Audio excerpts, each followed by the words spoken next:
Las mañanas son de Gelbes en la Onda. Gelbes en la Onda, el magazín local de Ahora Radio. De lunes a viernes a partir de las 11 de la mañana. Información local, entrevistas, la mejor música y nuestras secciones diarias. La Botica, mente sana, cuídate mucho, empléate a fondo. Un mundo sin fronteras, generando igualdad. Yo le reclamo. Recuerda, Gelbes en la Onda, el magazín local de Ahora Radio. De lunes a viernes a partir de las 11 de la mañana.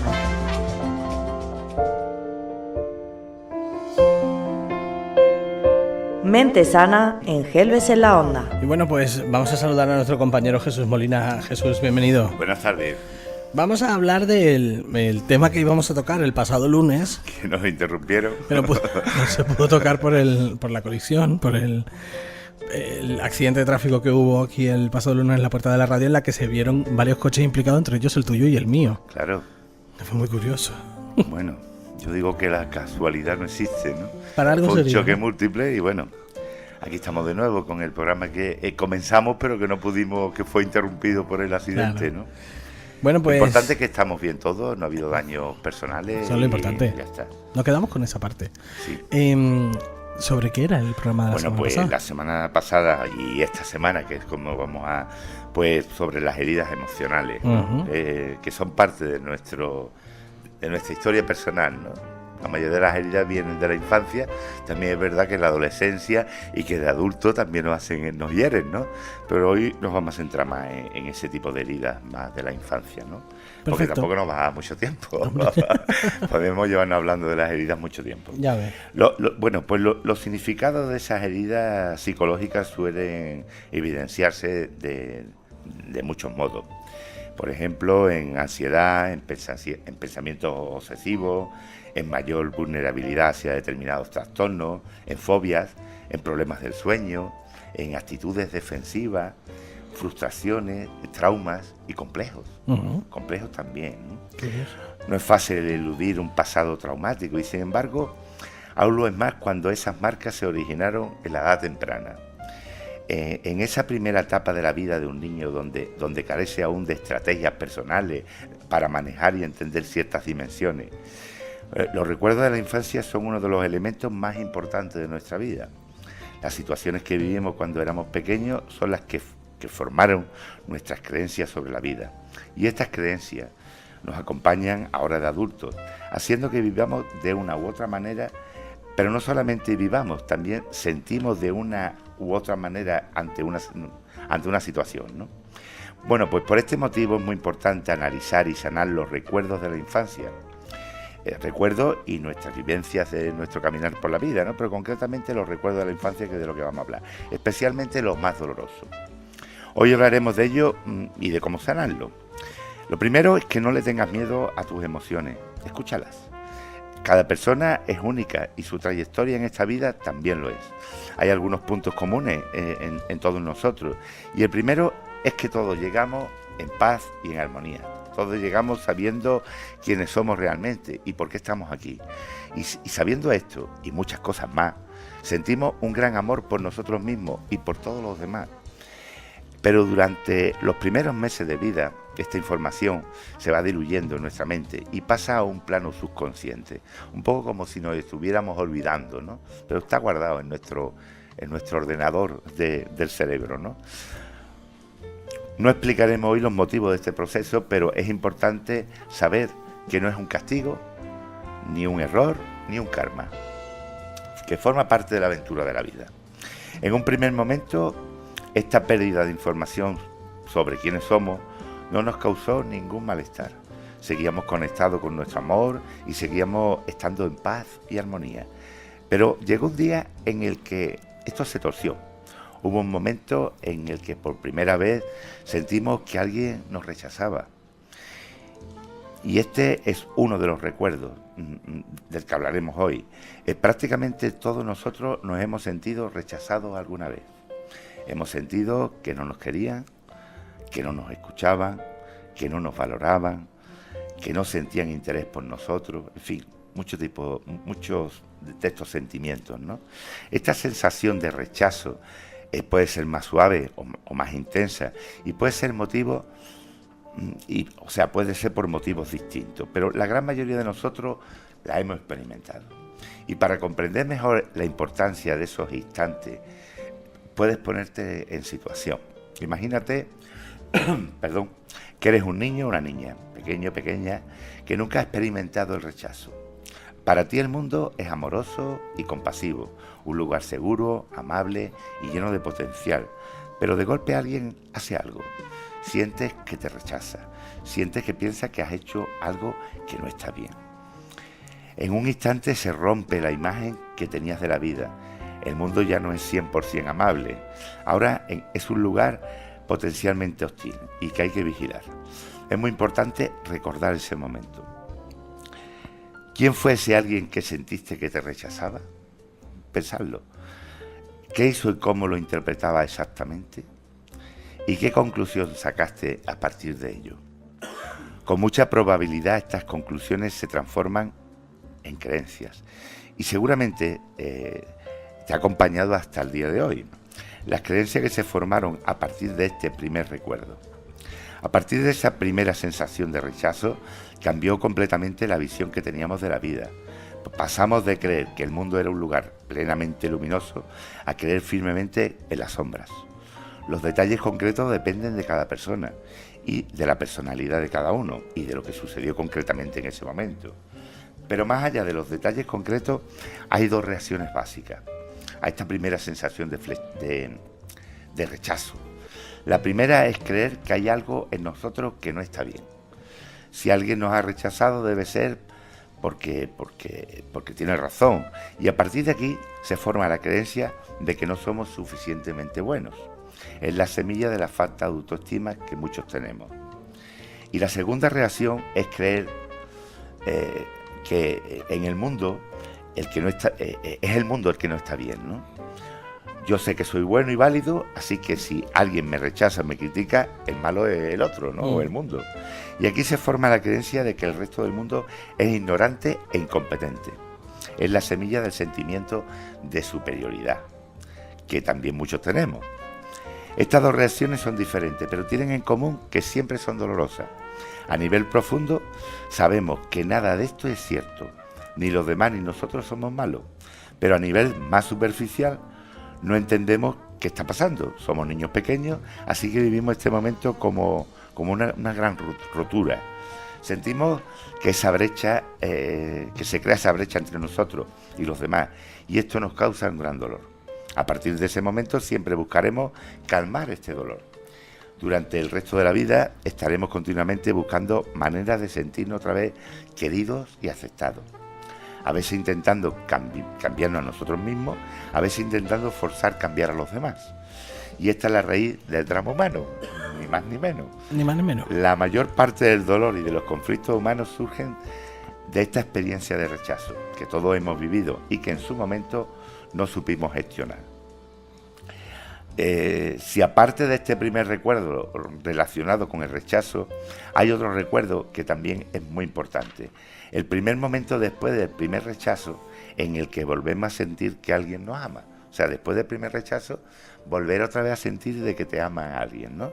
Es decir, después de esa primera sensación de rechazo y con la creencia ya formada de que no somos válidos o de que el resto del mundo no es válido, o las dos cosas. Llega un momento en el que alguien hizo algo que nos sentó bien. Nos sentimos amados y aceptados otra vez. Y al igual que en el caso anterior, aquí los detalles también son muy importantes. Por ejemplo, la pregunta que nos haríamos, ¿quién fue ese alguien? ¿Qué hizo o qué dijo exactamente? ¿Y qué sentimos que valoraba en nosotros? Nuestra inteligencia, nuestra fuerza, nuestra valentía, nuestra dulzura. En función de esto, se formó otra creencia en nosotros. Si hago esto, me sentiré amado y aceptado. Así que en solo 2 instantes de nuestra vida se formó toda una visión muy profunda de la existencia. El mundo es hostil y puede rechazarme, pero si hago esto, me amarán. Evidentemente, para comprender bien cada caso concreto, hay que tener en cuenta más elementos.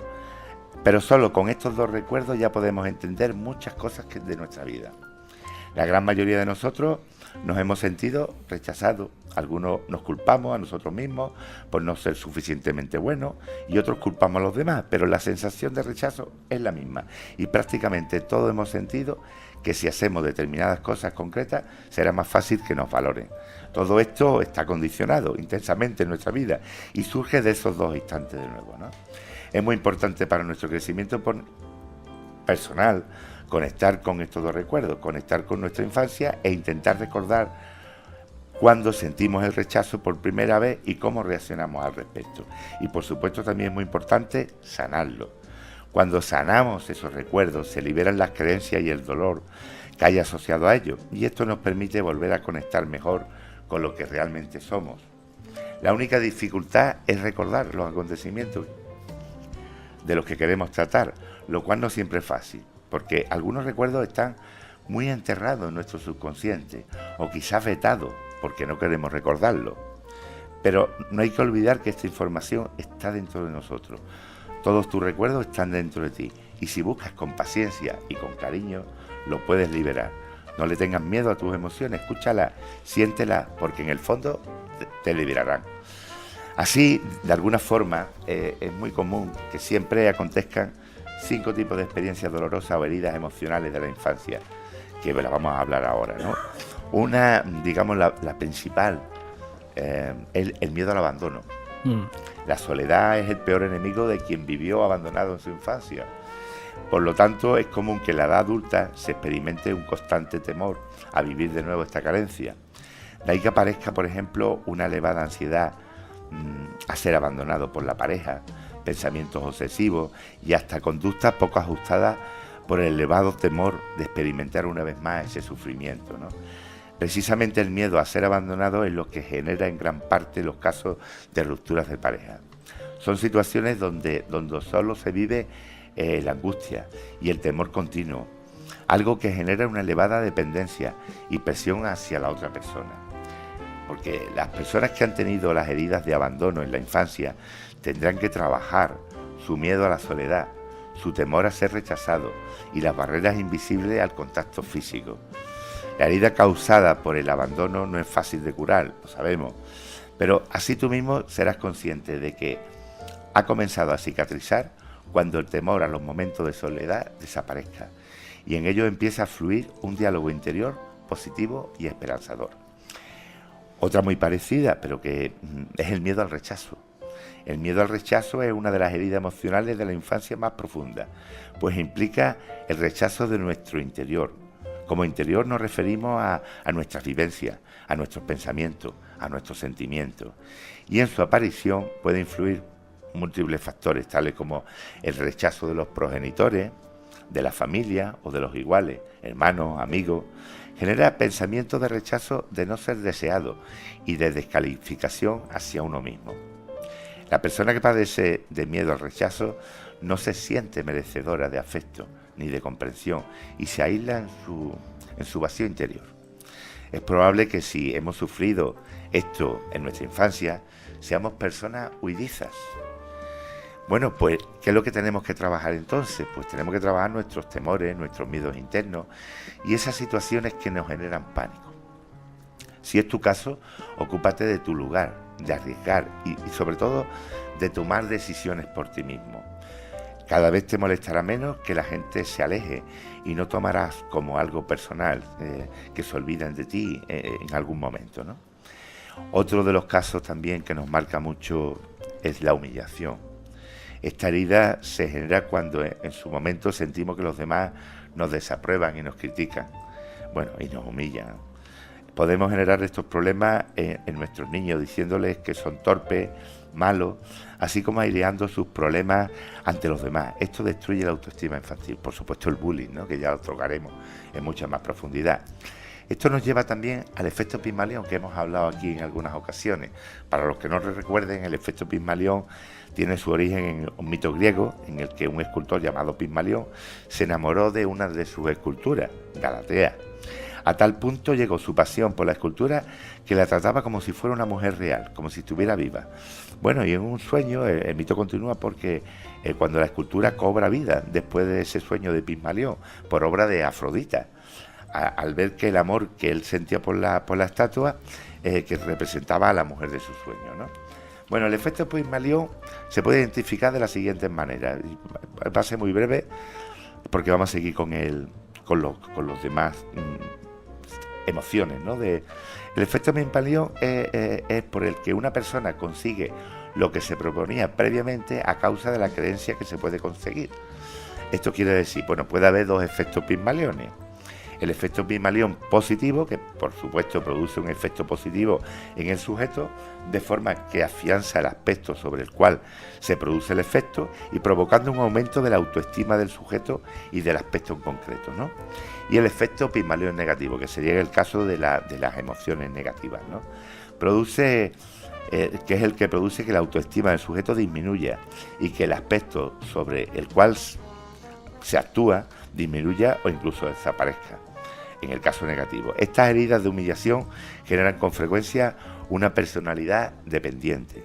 Además, podemos haber aprendido a ser tiranos y egoístas como un mecanismo de defensa e incluso a humillar a los demás como escudo protector.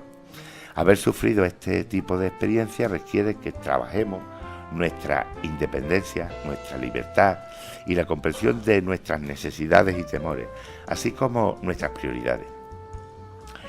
Otra de los conflictos es la traición o el miedo a confiar. El miedo a confiar en los demás surge cuando el niño se ha sentido traicionado por alguno de sus progenitores o por la familia. Dimensiones como incumplir promesas, cuando le hacemos a los niños promesas y no las cumplimos, por no ser protegido, por mentir o no estar cuando más se le necesite a un padre o a una madre. Esto origina heridas profundas y en muchos casos esa sensación de vacío y desesperanza se transforma en otras dimensiones como desconfianza, frustración, rabia, envidia hacia lo que otros tienen y baja autoestima. Haber padecido una traición en la infancia construye personas controladoras y que quieren tenerlo todo atado y reatado. Si has padecido estos problemas en la infancia, es probable que sientas la necesidad de ejercer cierto control sobre los demás, lo que frecuentemente se justifica con un carácter fuerte. Esto iría muy unido al eneagrama, a los eneatipos, pero no nos vamos a alargar con esto porque da para mucho. Pero bueno, estas personas suelen confirmar sus errores por su forma de actuar. ¿Y cómo sanar las heridas emocionales de la traición? Pues requiere trabajar la paciencia, la tolerancia y el saber vivir, así como aprender a estar solo y a delegar responsabilidades. Y uno de los principales también, la injusticia.